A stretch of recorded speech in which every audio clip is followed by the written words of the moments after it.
Assalamualaikum warahmatullahi taala wabarakatuh.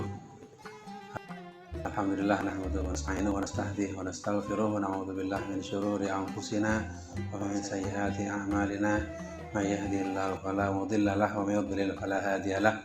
Asyhadu an la ilaha illallah wahdahu la syarika lah wa asyhadu anna Muhammadan abduhu wa rasuluh la nabiyya ba'dah. Wassalatu wassalamu ala Rasulillah wa ala alihi wa sahbihi wa man wala, amma ba'd.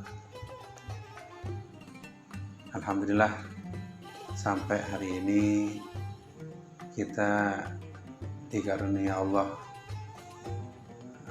hidup, sehingga sampai detik ini kita masih diberi kesempatan untuk menambah amal soleh sebagai bekal yang akan kita bawa ke akhirat nanti. Jika di antara kita ada yang sehat, alhamdulillah, kita harus syukuri kesehatan itu. Jika ada di antara kita yang barangkali sakit, ya semoga diberi kesembuhan. Dan sakit itu ya, bagi seorang mukmin adalah ujian penghapus dosa, ya. Jika dihadapi dengan sabar akan berbuah hikmah. Apapun keadaan kita patut berusaha bersyukur kepada Allah, terutama karena apa yang kita damba-dambakan sejak bulan-bulan sebelumnya. Sejak bulan Rajab kita sering mengucapkan doa, ya, meniru doa yang diucapkan oleh Rasulullah, Allahumma barik lana fi Rajab wa Sya'ban wa ballighna Ramadan. Ya Allah, berilah berkah bagi saya di bulan Rajab, berilah berkah bagi saya di bulan Sya'ban, dan sampaikanlah saya ke bulan Ramadan. Jadi akhir doa itu permohonan agar kita diberi hidup sampai bulan Ramadan. Kenapa? Karena bulan Ramadan ini bukan sembarang bulan. Bulan Ramadan ini adalah bulan yang sangat-sangat istimewa, ya, tidak bisa disamakan dengan bulan-bulan yang lain, karena dalam bulan Ramadan ini ada hal yang istimewa. Bulan Ramadan menjadi istimewa karena ada Al-Quran, yang mana Al-Quran ini adalah hal yang istimewa, ya, mukjizat bagi Nabi Muhammad, wahyu bagi Nabi Muhammad, ya. Bahwa dalam bulan Ramadan adalah bulan diturunkannya Al-Quran. A'udzu billahi minasyaitonir rajim. Syahrul Ramadan alladzi unzila fihi al-Qur'an hudan lin-nasi wa bayyinatin minal huda wal furqan. Bulan Ramadan adalah bulan di mana di dalamnya diturunkan Al-Quran, ya. Jadi ini alasan kenapa bulan Ramadan ini bulan yang istimewa. Nah, dijelaskan dalam surat Al-Qadr, ya. A'udzu billahi minasyaitonir rajim. Inna anzalnahu fi lailatul qadr wa ma adraka ma lailatul qadr. Lailatul qadri khairun min alfi syahr. Tanazzalul malaikatu warruhu fiha biizni rabbihim min kulli amr. Salamun hiya hatta matla'il fajr. Ya. Terkandung dalam surat Al-Qadr ini bahwa Allah menurunkan Al-Quran pada malam Qadar, malam yang penuh kemuliaan, yakni malam diturunkannya Al-Quran. Dalam tafsir Munir karangan Syekh Abdul Zuhaili, ya, bahwa menurut pendapat sebagian ahli tafsir, inna anzalnahu fi lailatul qadar, sesungguhnya kami Allah menurunkan Al-Quran pada malam Qadar, ya, tepatnya itu pada 10 terakhir bulan Ramadan. Ketika itu Al-Quran diturunkan dari Lauhul Mahfuz, ya. Lauhul Mahfuz, yakni Lauhul Mahfuz ini tempat catatan segala apa yang pernah ada, sedang ada, dan akan ada, ya. Diturunkan dari Lauhul Mahfuz ke langit dunia sekaligus, ya, 30 juz. Itu menurut penafsiran sebagian mufassirin, ya. Nah, kemudian setelah diturunkan sekaligus di langit dunia, itu diturunkan pada Nabi Muhammad berangsur-angsur bertahap selama 23 tahun lebih, ya. Maka ketika turunnya Al-Quran dari Lauhul Mahfuz ke langit dunia, itulah yang disebut dengan Lailatul Qadar, malam kemuliaan, ya. Kemudian wa ma adraka ma Lailatul Qadar, apakah Lailatul Qadar itu? Ini as-su'al litafkhim, pertanyaan untuk menandakan bahwa apa yang ditanyakan itu, apa yang dibahas itu adalah sesuatu yang agung. Wa ma adraka ma Lailatul Qadar, tahukah kamu apa itu Lailatul Qadar? Lailatul Qadari khairum min alfi syahr, malam Lailatul Qadar itu lebih baik dari 1000 bulan, ya. Lebih baik dari 1000 bulan. Jadi kalau kita hitung 1000 bulan itu sekitar 80 tahunan, ya. 80 tahun lebih. Umat Nabi Muhammad ini, ya, dalam menurut sebuah hadis umurnya berkisar antara mabaina sittin wa sab'in, berkisar antara 60 sampai 70 tahun. Ya, jadi relatif pendek, ya. 60 sampai 70 tahun, jarang yang lebih dari itu. Ya, rata-rata 60-70. Ya, dibandingkan dengan umat nabi-nabi sebelumnya itu panjang-panjang. Nabi Nuh dalam tafsir itu dikatakan berdakwah selama berapa itu? 800 tahun lebih, ya. Jadi usianya 800 tahun. Jadi umat Nabi Muhammad itu umurnya pendek-pendek. Nah, walaupun pendek, ya, sebagai umat sebaik-baik Rasul, ya, umat Nabi Muhammad ini diberi banyak istimewaan, antara lain dengan bulan Ramadan dan malam Lailatul Qadar, ya. Jadi dengan beribadah di bulan Ramadan, yang mana menurut keterangan bulan Ramadan ini bulan yang penuh berkah, ya, digambarkan dalam hadis setan dibelenggu, ya. Kemudian pahala ibadah sunnah itu seperti pahala ibadah fardu. Pahala ibadah fardu dilipat gandakan sampai berkali-kali lipat, gitu, ya. Itu secara umum di bulan Ramadan. Ketika malam Lailatul Qadar itu lebih berlipat ganda lagi, lebih besar lagi, lebih dahsyat lagi.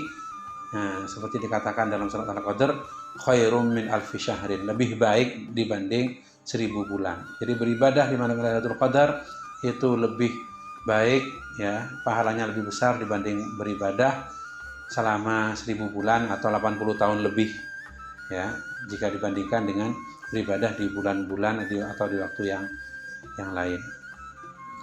Menurut keterangan hadis, ya, dikatakan bahwa Lailatul Qadar itu ada pada 10 malam terakhir Ramadan, ya. Mulai tanggal, ya, 21, 22, 23 sampai seterusnya 10 malam terakhir, ya. Bahwa dalam sebuah hadis dikatakan taharrau Lailatul Qadri fil ashril inni uritu Lailatul Qadri thumma ursituha au nussituha faltamisuha fil ashril awakhir fil witri. Itu sabda Nabi itu. Saya pernah mengalami Lailatul Qadar, malam turunnya Quran, itu di 10 malam terakhir. Saya lupa itu malam keberapa. Itu Nabi begitu. Nabi lupa persisnya malam Lailatul Qadar itu malam keberapa. Nah, Nabi berpesan, carilah malam Lailatul Qadar pada 10 malam terakhir, khususnya di malam witir, malam ganjil. Ya, 21, 23, 25 dan seterusnya. 27, 29 gitu, ya. Nah, sehingga dalam hadis yang lain dikatakan bahwa ketika 10 malam terakhir Rasulullah iktikaf, ya, iktikaf di masjid, ya, pada 10 malam terakhir itu. Dalam istilah hadis itu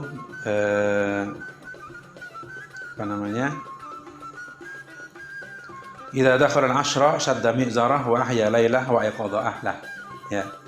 Ketika masuk 10 malam terakhir, syadda mi'zarah, Rasulullah mengikat sarungnya, artinya tidak bergaul dengan istrinya, ya. Kemudian wa ahya lailah, menghidupkan malam-malamnya. Nah, qiyamul lail. Wa ayqadha ahlah, juga membangunkan keluarganya, dibangunkan untuk turut qiyamul lail. Karena itu para ulama mengatakan i'tikaf ini berdiam di masjid dengan niat ibadah, ini i'tikaf ya. Nah, jadi Rasulullah ketika 10 malam terakhir beriktikaf, bermujahadah, meningkatkan ibadah, beriktikaf di masjid, dan beliau juga mengajak keluarganya untuk beriktikaf. Karena itu iktikaf itu sangat dianjurkan ketika 10 malam terakhir bulan Ramadan, iktikaf di masjid ya. Jadi iktikaf itu hanya boleh di masjid, tidak ada istilahnya iktikaf di tempat selain masjid ya. Kita isi waktu iktikaf itu ya, walaupun sekedar diam saja itu sudah bernilai ibadah, tapi ya akan lebih baik kalau kita isi saat-saat iktikaf itu dengan ibadah yang lain, dengan membaca Al-Quran. Dikatakan dalam sebuah hadis, man qama lailatal qadri imanan wa ihtisaban ghufira lahu ma taqaddam ya min dambi. Barang siapa yang bangun untuk beribadah di malam Lailatul Qadar, maka dosa-dosanya yang telah lalu akan diampuni ya. Secara umum dalam hadis itu juga dikatakan, man shoma ramadhana imanan wa ihtisaban ghufira lahu ma taqaddama min dzambi. Barang siapa yang berpuasa Ramadan karena beriman dan ihtisaban, karena mengharap pahala, maka dosa-dosanya yang terdahulu akan diampuni. Kiranya sebagai seorang mukmin yang baik, kita jangan sampai menyia-nyiakan kesempatan yang berharga ini, kesempatan yang kita tunggu-tunggu ini, 10 malam terakhir ya bulan Ramadan ya. Mumpung kita masih hidup ya, sebab belum tentu tahun depan kita hidup ya. Inilah kesempatan emas kita untuk melipat gandakan pahala, untuk mendapat ampunan dari Allah, untuk memunajat kepada Allah ya, lebih dari hari-hari biasa. Kemudian satu saat Sayyidah Aisyah bertanya pada Rasulullah, ya Rasulullah, kalau saya menutupi malam Lailatul Qadar ya, kira-kira apa yang akan saya lakukan ya. Ya. Jadi ya Rasulullah, ara'aita in alimta ayyu lailatin lailatul qadar ma aqulu fiha, qala quli Allahumma innaka 'afuwun karim tuhibbul 'afwa fa'fu anni. Jadi Rasulullah berpesan pada Sayyidah Aisyah, kalau engkau menutupi malam Lailatul Qadar, maka katakanlah Allahumma innaka 'afuwun karim tuhibbul 'afwa fa'fu anni. Allahumma innaka 'afuwun karim, ya Allah, sesungguhnya engkau Maha Pemaaf, Maha Mulia ya, tuhibbul 'afwa, engkau mencintai, memaafkan, senang memaafkan, fa'fu anni, maka maafkanlah saya. Itu pesan Rasulullah. Jadi doa ini kita baca setiap malam. Kita tidak tahu malam Lailatul Qadar kapan. Itu dirahasiakan ya. Dan hikmah dari dirahasiakannya itu agar kita setiap malam Ramadan ya, terutama 10 malam terakhir, bermujahadah, berupaya keras untuk meningkatkan ibadah, bermunajat kepada Allah. Setiap malam kita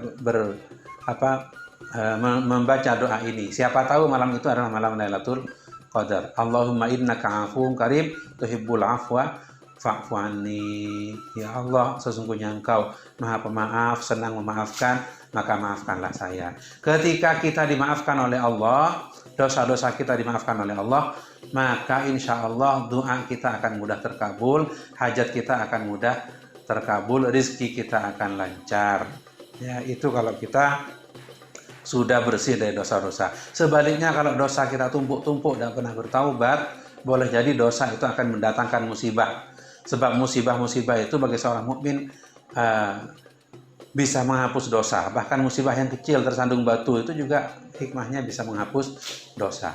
Ketika kita banyak-banyak beristighfar, banyak bertaubat, khususnya dengan ucapan ini, Allahumma innaka 'afuwun karim tuhibbul 'afwa fa'fu anni, maka diharapkan kita akan diampuni oleh Allah Subhanahu wa taala.